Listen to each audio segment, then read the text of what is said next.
Gather around. I never particular day. It's the untold stories You can be in the wrong place at the wrong time. Like the night I ran over Andy Pressley in the car park. of footballers past. All right, Andy. Sorry, Andy. let's get to Sorry, yeah. a legend of the North Melbourne Football Club for lots of reasons. On field, well, Probably not. not quite enforcer, but basically looked after Jim and Phil for a good decade. Made sure that they were looked after because they were the P back in the day. But a fine footballer himself, and then has gone on to have a wonderful administrative career in the club. Yeah. I speak of Donald McDonald, who joins us now. Welcome to you, Big Chinner. JB, how are you, mate? Now, I'm going to tell a story here, and what we do with this segment is you can pull me up whenever I say anything wrong, and I'm going to ask you to finish it at the end. Okay? Okay. So it's back to the early 90s, and North Melbourne go to New Zealand on a pre-season trip that happens to coincide, Duck, with the Commonwealth Games. Yes. So, and you were on this I trip. was on the trip. I was only very, very young. That's it. So Very young. the boys are at the Velodrome. Very impressionable. Very impressionable. The boys are at the Velodrome, and they needed to have a wee. And here are the people that were there. Donald McDonald, Lee Tudor, Little Lurker, and Darren Crocker are the three.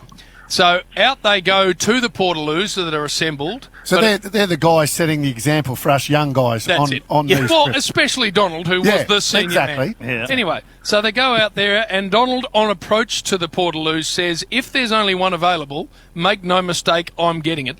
Because I'm bigger than you I'm two, the big and I've boy. been at the club longer, so stand by. I'm pulling rank. So there's only one available. In goes the big chin, Donald McDonald, to use the Portaloo first. Yep. The other two cut up rough, grab some rocks, and start pelting his Portaloo while he's in there. So Donald's getting his Portaloo pelted while he's doing what he needs to do, and then right at the end, one of the two of them gave it an almighty shove. Oh, no. So the red mist fires up with Big Chin. He gets out. All he can see is Croc. Yep. He goes, where's Lurker?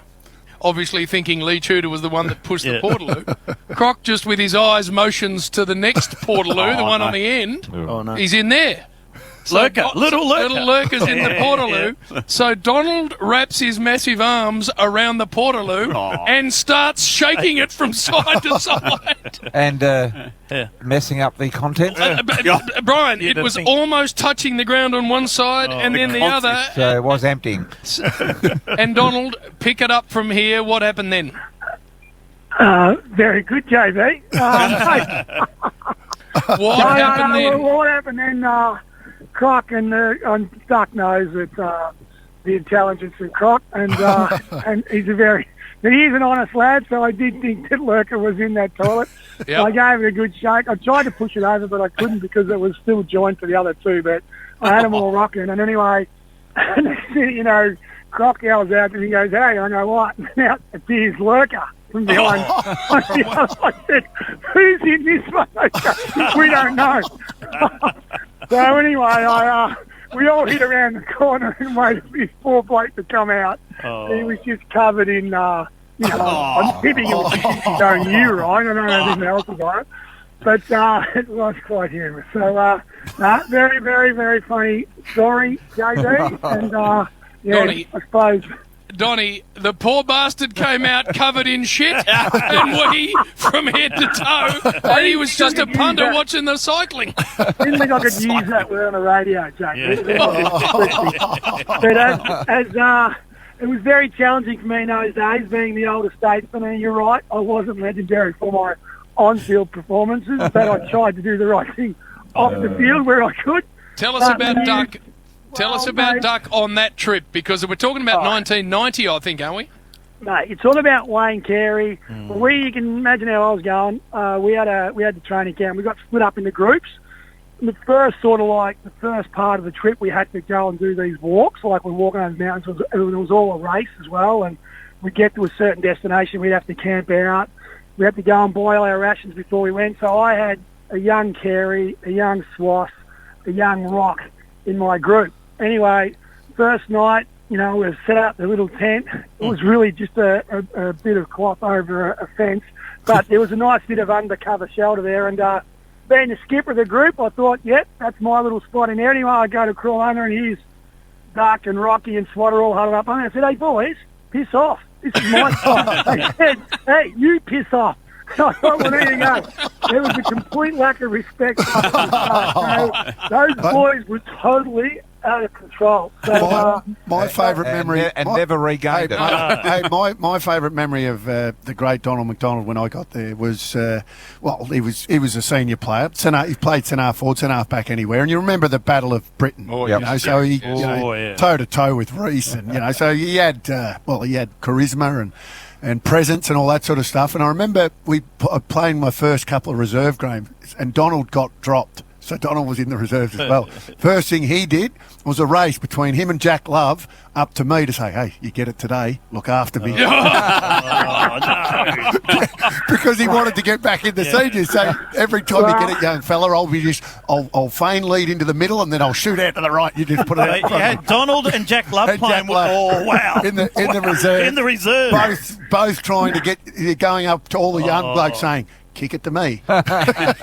Hey, Donald, before we let you go, I know you got to coach Avondale Heights against Do the Stars shortly. You're coaching Avondale Heights. coaching the mighty Heights Duck. We're in relegation zone, so my coaching is going on as what my playing did.